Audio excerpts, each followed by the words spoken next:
So magandang gabi sa ating lahat mga idol. So ngayong gabi i-share ko sa inyo yung ating mga broiler chicks.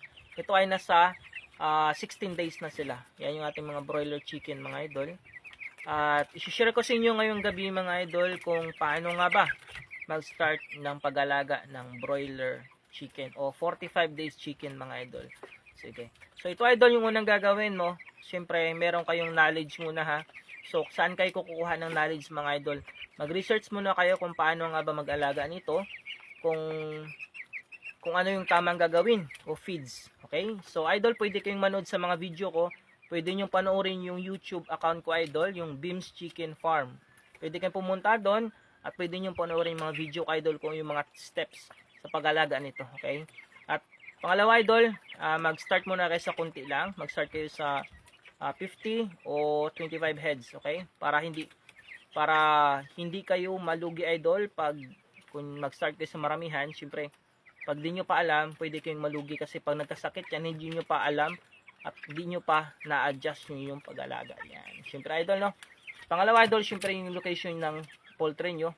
Kailangan yung location nyo idol medyo malayo sa kabahayan, lalo na pag marami talagang alagaan nyo, mga 1,000 talaga, no?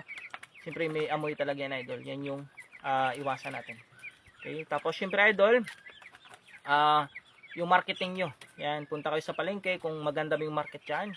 Kung magkano nga ba yung bintahan dyan. Okay, so syempre idol, magdi-deal kayo dyan sa palengke, sa tindahan, sa mga resort. Pwede kayong magbenta dyan idol ha. Yan kung paano mag-start.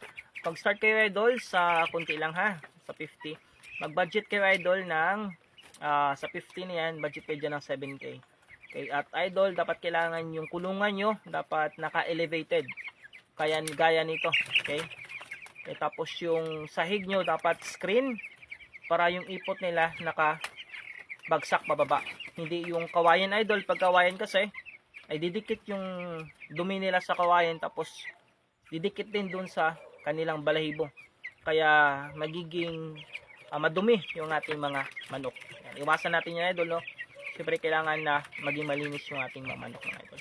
So yun mga idol, no, nawa nabigyan ko kayo ng magandang tips dito ngayon. So magandang araw sa inyong lahat at magandang gabi mga idol.